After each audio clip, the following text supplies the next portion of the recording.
Welcome to Decision Vision, a podcast series focusing on critical business decisions. Brought to you by Brady Ware & Company. Brady Ware is a regional, full-service accounting and advisory firm that helps businesses and entrepreneurs make visions a reality. Welcome to Decision Vision, a podcast giving you, the listener, clear vision to make great decisions. In each episode, we discuss the process of decision-making on a different topic from the business owner's or executive's perspective. We aren't necessarily telling you what to do, but we can put you in a position to make an informed decision on your own and understand when you might need help along the way. My name is Mike Blake, and I'm your host for today's program. I'm a director at Brady Ware & Company, a full-service accounting firm based in Dayton, Ohio, with offices in Dayton, Columbus, Ohio, Richmond, Indiana, and Alpharetta, Georgia. Brady Ware is sponsoring this podcast, which is being recorded in Atlanta per social distancing protocols. If you like this podcast, please subscribe on your favorite podcast aggregator, and please consider leaving a review of the podcast as well. Today's topic is, should I conduct layoffs? And we've touched on this topic before, mostly about alternatives to layoffs. But, as I said in episode 100, that I said I wasn't going to be afraid to revisit topics that we have covered before because everybody's experience is different. And we're also focusing more on getting people from industry as opposed to advisors on the program. And again, we're not going to stop having advisors, just had with the previous episode. But, there is a difference from somebody who's actually had to go through it versus somebody who's tried to help somebody go through it. There's empathy and there's actually feeling the pain. And I think you're really going to enjoy the podcast that we have for you today, or at least find it helpful. Layoffs are not a pleasant topic. I've never met, certainly very few people have enjoyed being laid off. The one time I did, because a job I hated and I sucked at, and they laid me off. So they gave me a severance before I quit. So that was good. But, bosses, business owners, business executives, it's very unpleasant for them to conduct layoffs for many reasons. And I'm not saying that to try to get people to feel sorry for them. I'm just trying but I am trying to say that, if you're an executive and you're in a position of either considering layoffs or you've had to pull the trigger on that, and if you're wondering that what it says about you, if it bothered you that you had to do that, the answer is that it says good things about you. I think where it says bad things about you, if you can sort of do that cavalierly and then, 30 minutes later, you're kind of going right back to what you were doing without a thought, that I would find, frankly, far more disturbing than somebody who finds this, than somebody who would find the topic itself disturbing. And I'm not sure there's a more traumatic experience in business than layoffs. If it's a large company, then the decision to execute a series of layoffs or a layoff program could very well impact the livelihoods of thousands of people. And in a smaller company, it may impact the livelihoods of hundreds or dozens of people. But that's painful enough. And you probably know a lot of the people that you're laying off, which just makes it all the more difficult. But at the end of the day, you do have a company to run. You have value that you have to protect for your shareholders. And one of the reasons that executives are paid as much as they're paid, besides what they bring to the table in terms of intelligence, capability, willingness to work long hours, weekends, missing birthdays, and so forth. But it's also because they're the ones who have to make that extremely hard decision. And I've had to do it, and our next guest has had to do it more than once, unhappily, I know. And I think you're going to get a lot out of kind of getting inside his head, getting inside what was the mindset, what worked well, what has he learned over the years about doing it better. And so if you're an executive that is facing the decision of whether or not that you're going to have layoffs at your company, then my hope is that some of the information we're going to talk about today is going to help you make a better decision and execute that decision better than you otherwise might have.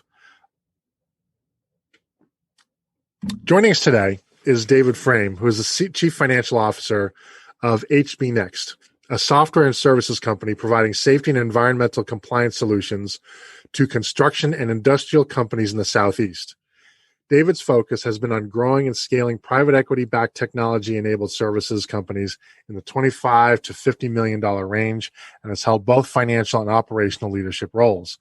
David's passion is developing people and building high-functioning teams to effectively execute growth strategies. Outside of work, he volunteers at the Boy Scouts of America and stays active with golf, basketball, and skiing when he can. I think one of his sons is actually an Eagle Scout, if I'm not mistaken. HB NEXT is a technology-enabled services company servicing construction, industrial, and energy companies with a range of safety and environmental compliance and training solutions. In business since 1999, the company constantly evolved with technology and now provides several software-as-a-service platforms for clients, including Safety Cloud and Storm Cloud for safety and environmental compliance.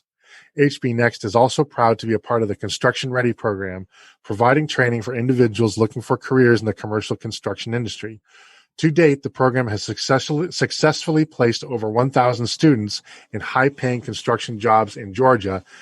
Dave Frame, welcome to the program. Thank you. It's nice to be here. And yes, my oldest son did make Eagle and made it the third straight generation of Eagle Scouts. So.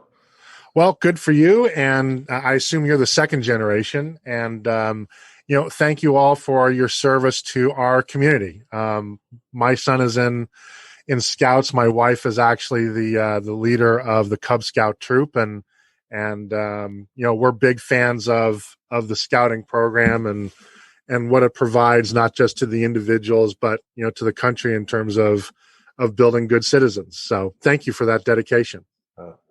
I enjoy it. So let's dig in. I mean, everybody knows what a layoff is. So I don't need to do what I often do with a podcast. What is a layoff? We know what that is.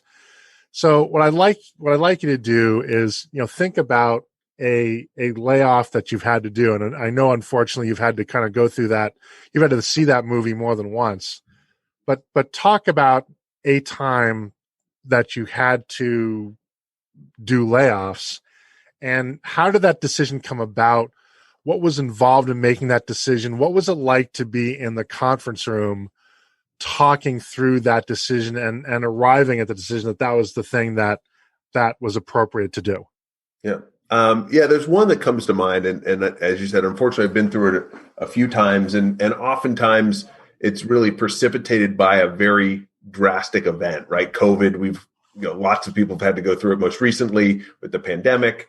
But the time I'm going to talk to this in this podcast or this moment is one where, and we'll get into it, where it wasn't necessarily event driven. And I think sometimes these are the hardest ones because there's not necessarily an excuse, if you will. And there's no external blame. That's right. There's no external blame. There's no shock to the system per se. And so it's a little like boiling a frog, right? I mean, you just slowly end up in a position, and that's where we were. So this is a number of years ago. Actually, it was 2008, and we'll get into that in a second. But we had been working at Allconnect, and which was a technology-enabled services company in the digital marketing lead gen space, and venture-backed. We were growing. We continued to, as we continue to grow, as you do, you're adding headcount.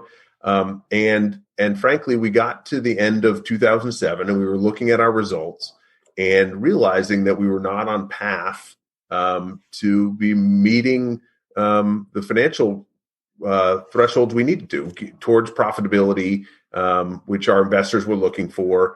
And so we really took the time at the early 2008 to sit down and go through the organization because we felt like we were doing well. We felt like we were on the transaction, but that wasn't turning into the bottom line results we were looking for. And we weren't cash flow positive at that point.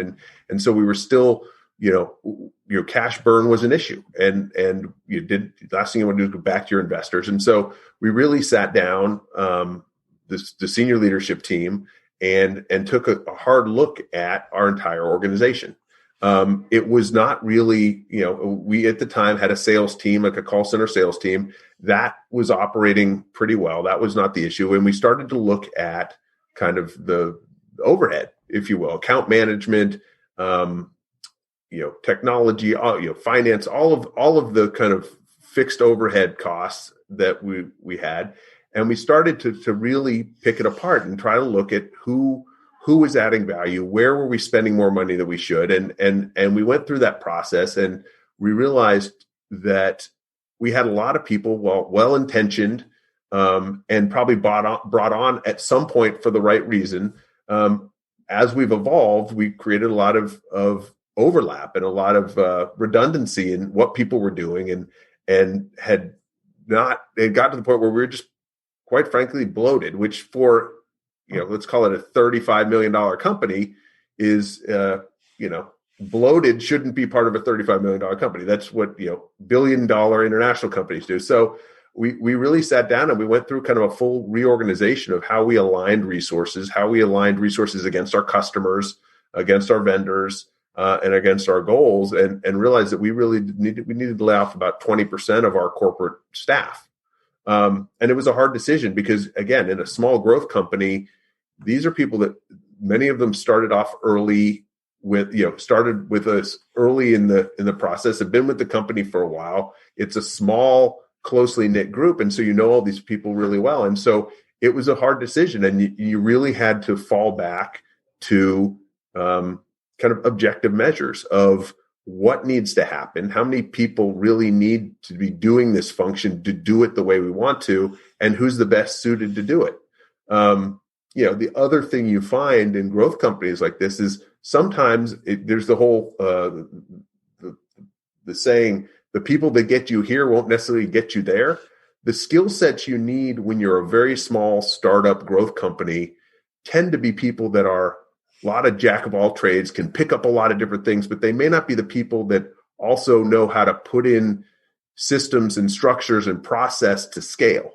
And I think that's really what we found we had gotten to. So we had to make some hard decisions and let some people go that had been with the company for a long time, were part of the success. But quite frankly, as much as we tried, they weren't the right fit going forward. And so, we were able to, fortunately, we were not up against the wall with a major event that was causing financial stress. So we could do it in as fair and equitable way as possible, given everyone's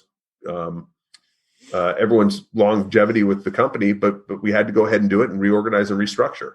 And it's never easy, particularly in that. But I think we tried to be as honest and upfront about it as possible, and give the context, and go from there.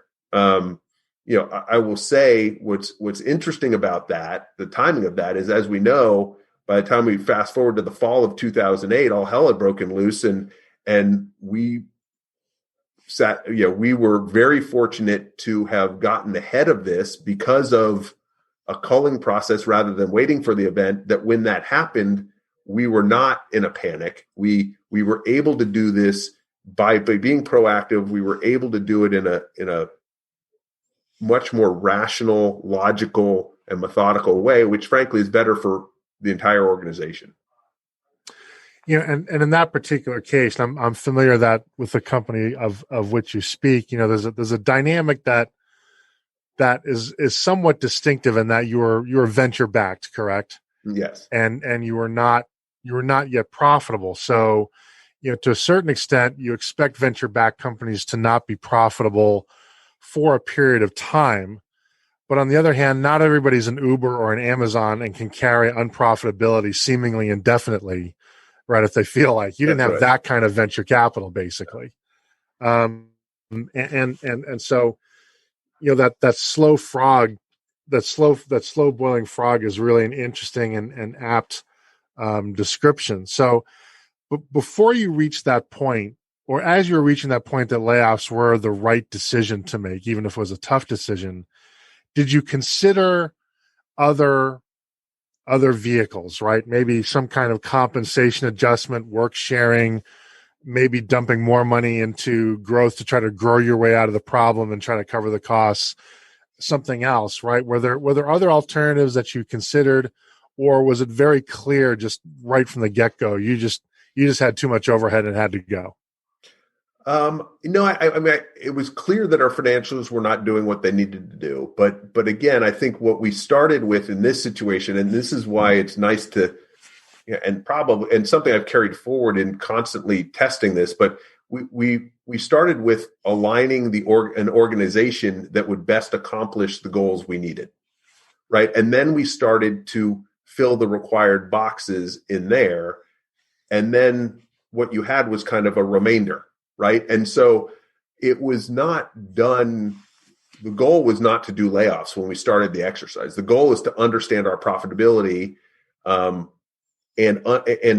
really make sure that we've aligned the organization for future success.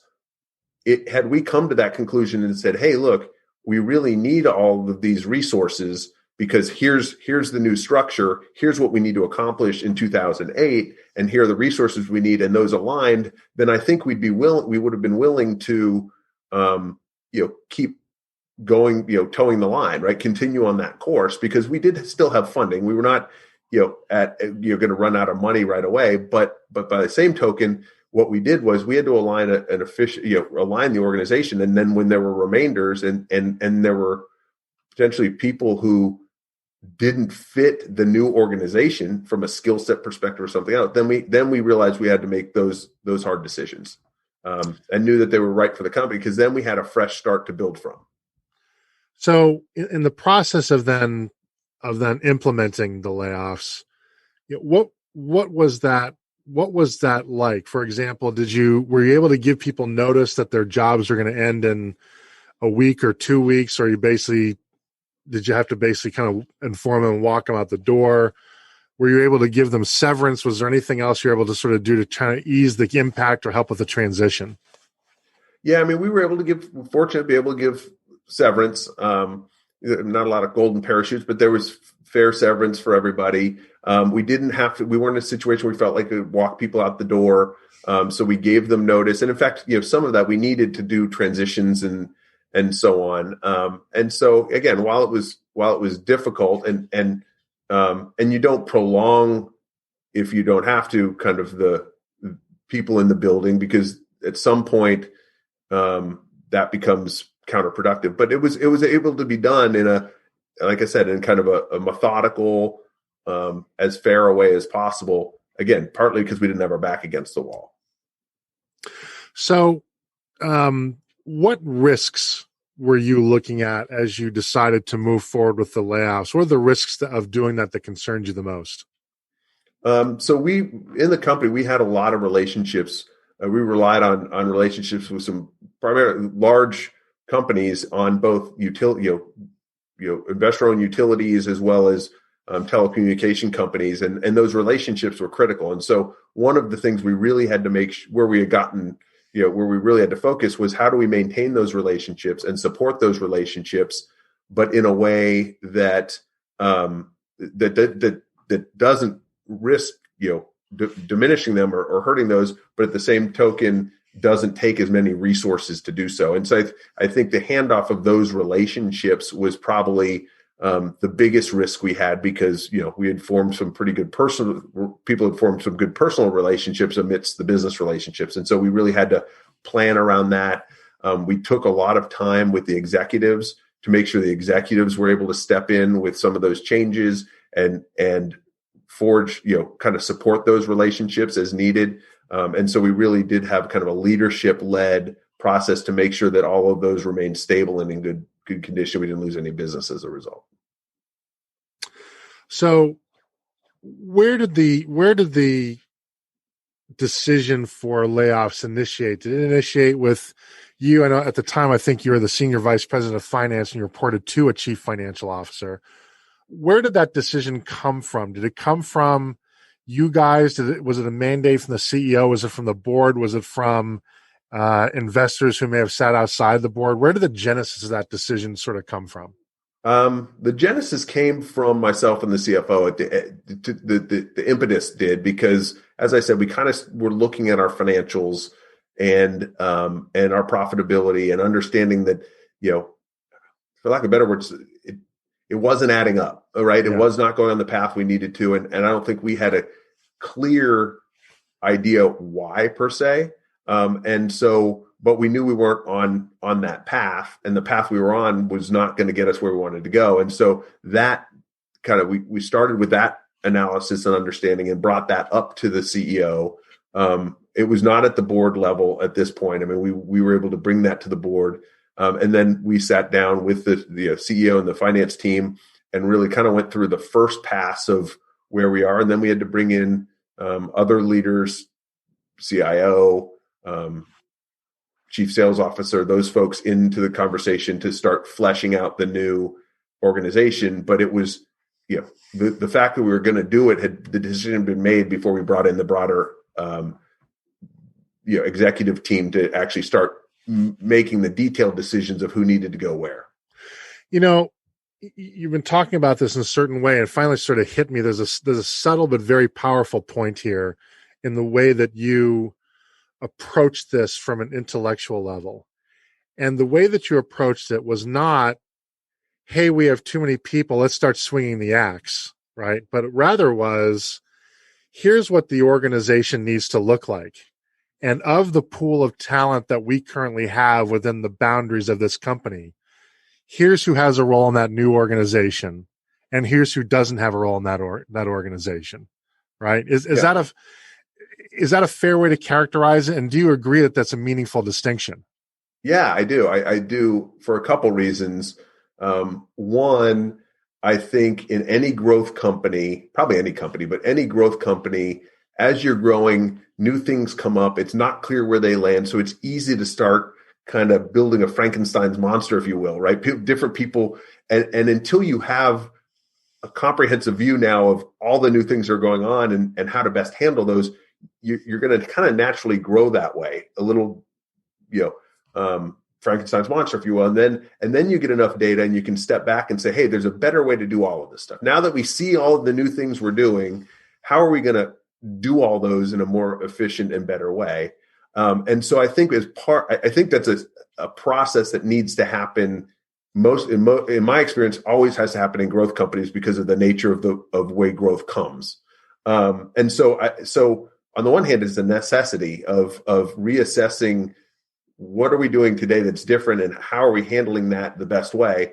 The other part I'll say too is a little bit selfish, which is nobody wants to have to go through layoffs. It's painful.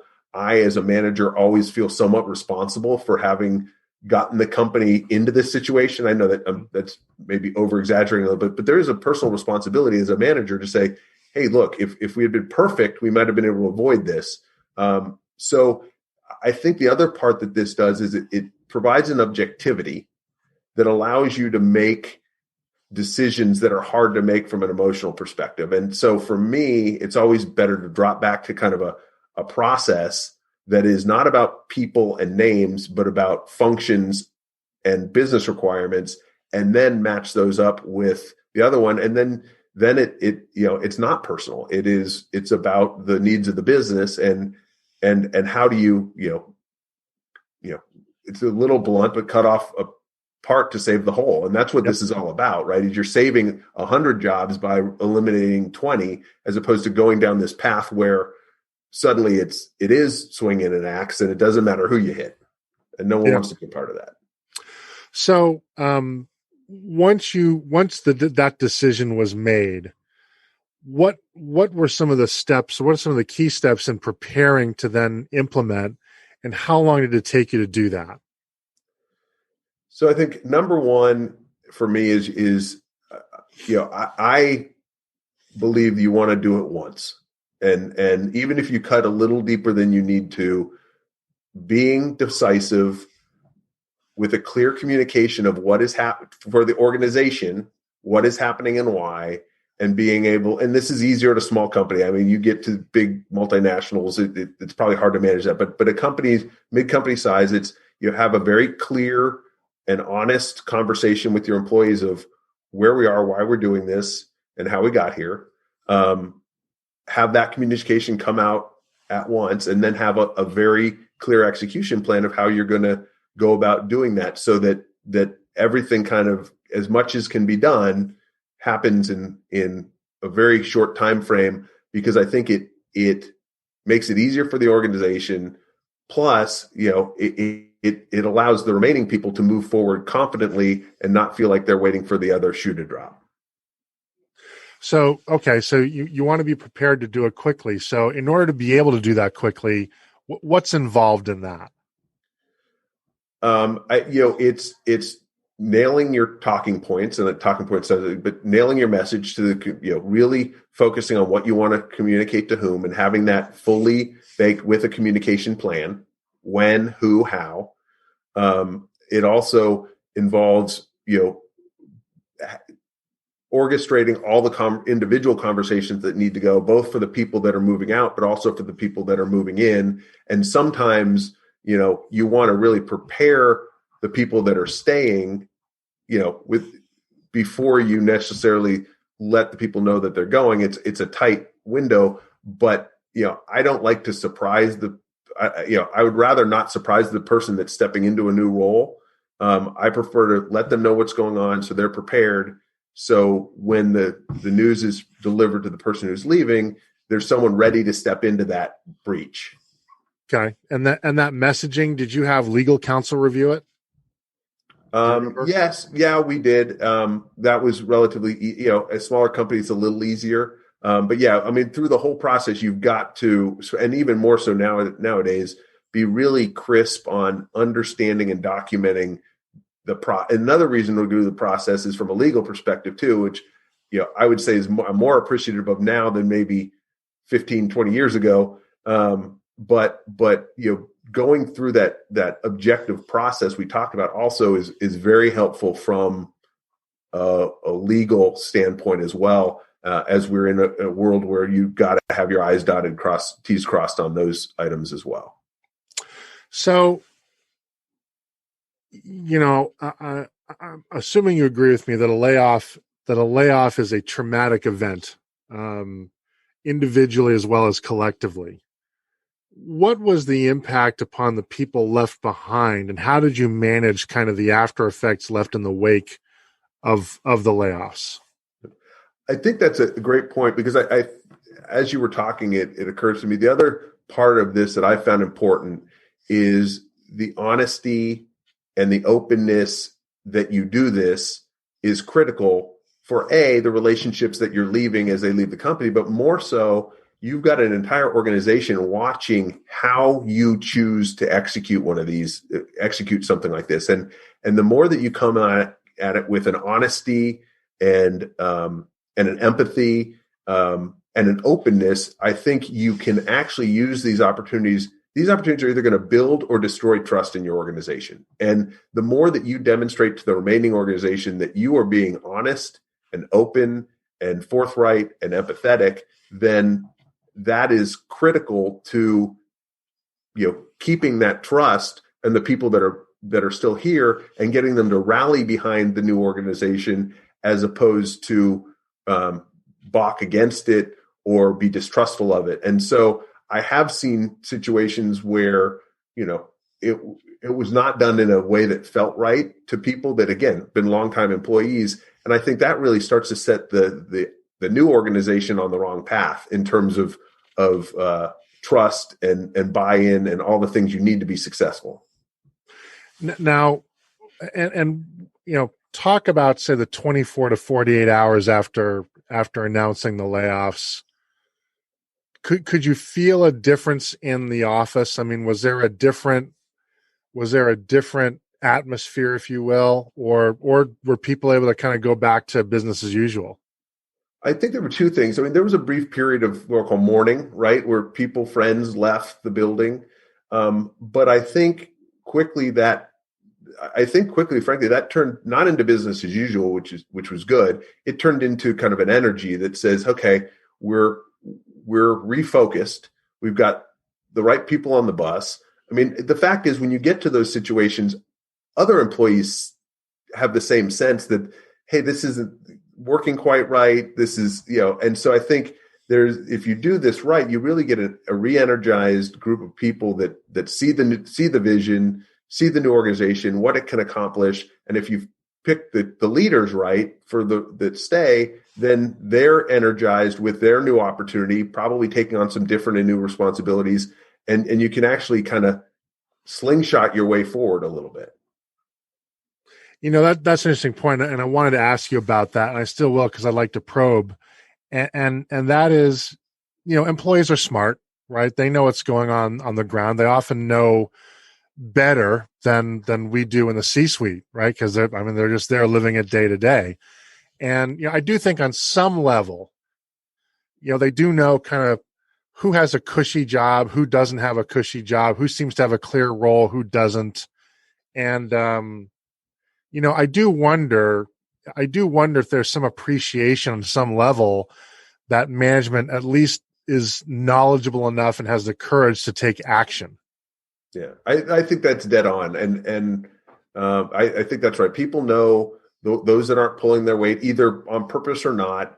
And the ones that are really motivated can get resentful of that, right? And so it can be counterproductive. So when they do see you taking action, and again, it's not that there's anything wrong with that individual. It could be the position they were put in, the role, but the fact that, you get to the point where, some group is carrying more than their weight and there's a group that's not carrying their weight, and they see that. And so the fact that, again, in an honest, open way, the management's willing to acknowledge that and move forward is a motivator to those folks.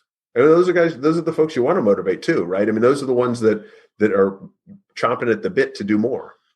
Well, yeah. And I think, to my mind, and tell me if I'm wrong, but to my mind, I think then one of the concerns that comes in right after that is, okay, how do you motivate the people you want to stay, right? Because it's a natural reaction, I think, that if you're in a firm that is having layoffs and is faltering at achieving its goals, and there's no more concrete admission of that than layoffs, right? Some people are going to think, well, maybe I should get off before my number comes up, right? Maybe I ought to get my resume out on the street, or I ought to flip a switch into LinkedIn and say I'm open to job offers, that sort of thing. And so how did you think about, how did you manage trying to make sure that, in particular, the people you really wanted to keep, those high performers, continued to have confidence in the company and to sell them? Did you feel like you had to sell them anew on, we did this sucked, not going to sugarcoat it, this is a setback, but here's why you ought to double down? Yeah, I mean, again, I'll keep going back to it. I think honesty and transparency is the key there, right? If that you can't just wait to this time. That has to be a culture that you're building anyway. People have to believe they trust you anyway. But I think if you go through a difficult situation, and sometimes that transparency involves risk. And I can share another story of that. But I think if you are honest and transparent, and they have to start by trusting you to begin with, but you continue that honesty and that transparency, and even as a business take a little risk, then I think you're likely to gain, maybe not everybody, but you're likely to gain that, retain that trust and gain that backing that you're looking for. But it's not going to come unless you're willing to give a little bit on as a company or as a management team. I'll share one story that I think embodies that a little bit. Not too long ago, I was working for a company, and we had a sizable call center sales force, and we found out we lost a piece of business with one of our biggest clients. And so in 60 days or 30 days it was, we were going to lose this business. So we very quickly put together a plan, and it would have been very easy for us, for business continuity reasons, or for any business, to wait until a week before and then let everyone know that we lost this business and it's no longer here, and sorry, here's 2 weeks, good luck. Mm-hmm. But we didn't think that was the right thing to do. So what we did is we let them know. We let about 75 people know right away this is coming, but we also at the same time, and we explained why. We also at the same time had a plan where we set up a process by which people could apply for internal jobs in the other areas. I had already reached out to a couple companies in the area that did similar things, and let them know we had high quality people that were being let go. So we brought them in for job fairs. So we set up a job fair internally. And I got to tell you, at the end of that conversation, the appreciation from a bunch of people who just been told they're going to be laid off was tremendous. And what we found was most of them stayed around. Some of them looked for other jobs, but they didn't feel like we were going to cut their legs out. And so, they went through the process, and we were able to have a very orderly transition.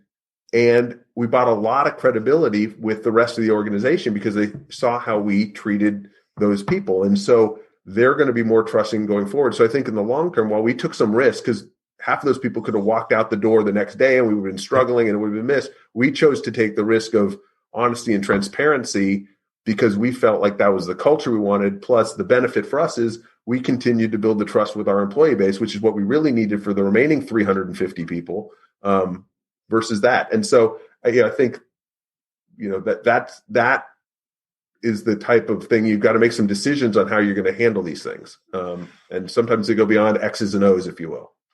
Well, and I mean, that's when you find out what a company's integrity and what a company's dedication to its workforce is.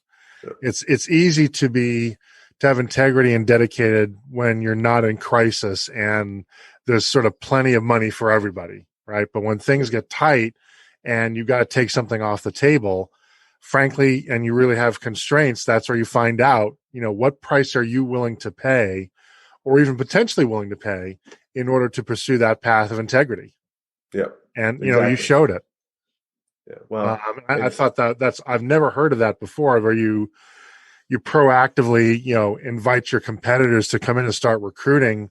I think that's awesome. That was very vulnerable, and I can see why people were appreciative of it. And, the thing also is, Americans there are a lot of things that make Americans different from other societies. And one of them, I think, frankly, is that Americans know the name of the game, right? Americans, for the most part, we know that we are at-will employees, and we generally do not have a culture of job entitlement. We certainly have not had that since the 1980s, right? Because the economic realities just don't match that. And part of this too, I think, is kind of giving people some credit, right? I mean, there are cases, obviously, there are very, they're disastrous cases where an employee is really upset and then it becomes a crisis of a different kind. And we had a guest come on and talk about that in the first couple months of the show, Bruce Blythe. But, for the most part, you sort of, we benefit from a culture where Americans kind of know the score, that nothing is guaranteed to them. And I think because of that case, honesty and transparency and integrity, I actually think work better in that case. Yeah, no, I think so too. And I'd be honest, you don't learn that right away. I mean, I think one of the interesting things about potentially being on the finance side is, at least my history is, even as a junior person, when these things happen and you're not in the management side, you tend to get pulled in early, right? Because they're running the models, trying to see that. And so I guess I was fortunate or unfortunate, but fortunate to watch other people in management seats have to go through this and took some, my own personal learnings from that about watching it when it was done in a way that felt a little sneaky or whatever. And, and so I guess I think that gave me a little bit of opportunity to learn before I was actually responsible for it. But yeah, and I just made a personal decision again, because it's a personal thing, that for me, I just always err towards, transparency and openness. And I found that from an ROI perspective, I would argue you almost always get paid back on that. From a personal perspective, one of the best lessons I got as a young analyst was, I had to do one of those analyses to help somebody run through numbers for potential layoffs. And as I handed in my first draft, this is back in the days when bosses still wanted things in paper and they wanted them stapled. He said, before you give that to me, he looked me right in the eye and said, you need to know that those numbers represent people and families. So what I want you to do is I want you to go away for an hour and then look at that from that context. And then if you still believe this is the right thing to do, then I'll take a look at it. But if you want, putting that in your head, if you want to take some more time to look at this, you can go ahead and do that. And I thought that was a great lesson. It's one I've never forgotten. And it's one that when this comes up with my clients, it's one that I teach my analysts as well. Yeah, you can't get away from personal connection. Again, particularly at small, mid-sized companies where you really know everybody so closely and so well. So, but it's so easy. It is easy. I mean, you haven't done it. I hope that I haven't done it, but it is easy. And I certainly know people. I believe I know people who have. It's easy to dehumanize these things when they're numbers in a spreadsheet, right? That's right. A change of a formula here, 2 people are fired. A change of an assumption there, 6 people are fired, right? Or they're not getting their bonus or whatever. Yeah. And one of the reasons I want to have you specifically to talk about that on this program is because I know you don't think that way. I know that when you're looking at that spreadsheet, that behind that there's a realization of the human cost of what you're contemplating.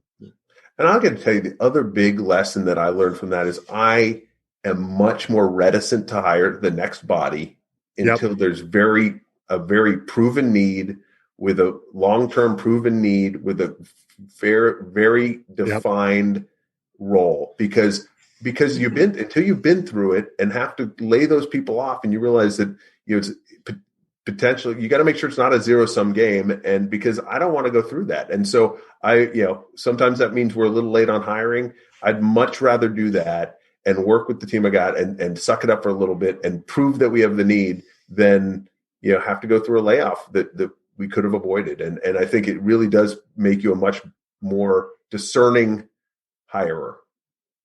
Yeah, I agree with that. And I've been in cases where I've been pushed to hire, and I'm like, no, we can handle it. But the nightmare scenario is that you hire somebody and then 3 months later, right, things don't pan out. And then you got to tell them, look, I don't have the money to pay anymore. And, that's just not a responsibility I'm interested in taking. So just as a note, we had, like, right in that same time, this happened in that time. And this is probably, I'd probably blocked it from my side. But we hired a guy and came to this whole realization I talked about in the period of which we said hired him to when he showed up, and we had to tell him there's no job for him. I mean, it was horrible. And we made it right. Like we worked very hard similar to what we did to give him a soft landing and all that stuff. So because that was unfair to him, and I felt horrible because we had, like, the CFO and I looked each other eye and said, we need this role. And then it was a long transition. And by the time we got to the end, we're like, we can't lay these people off and bring this new person on. And I think that event, probably more than anything, exactly highlighted what you said in no uncertain terms. And I think that probably, as much as anything, has shaped my hiring and layoff decisions from there going forward. We're talking to Dave Frame, who is Chief Financial Officer of HB NEXT, and the topic is, should my company conduct layoffs? We're running up against time here, and I'm not surprised, but a couple more questions before we let you go. And one of them is that, how do you handle the emotional impact of having to make that decision, right? First, in one role, I know that you were reporting to the CFO, so you were supporting that decision. But the last two, you've been the CFO. You have been that person who the buck stopped with you, period. I'm curious how you emotionally make peace with those decisions in the aftermath and find a way to kind of heal yourself in that and move on. And I think it's some of it for me is through the process. I'm an empirical person. Yeah.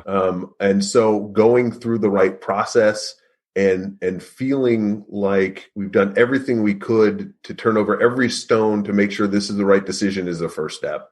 The second step to me is honesty and transparency. It's a hard time for everybody, and we owe it to that person to be, and the rest of the organization to be, as honest and transparent as we can.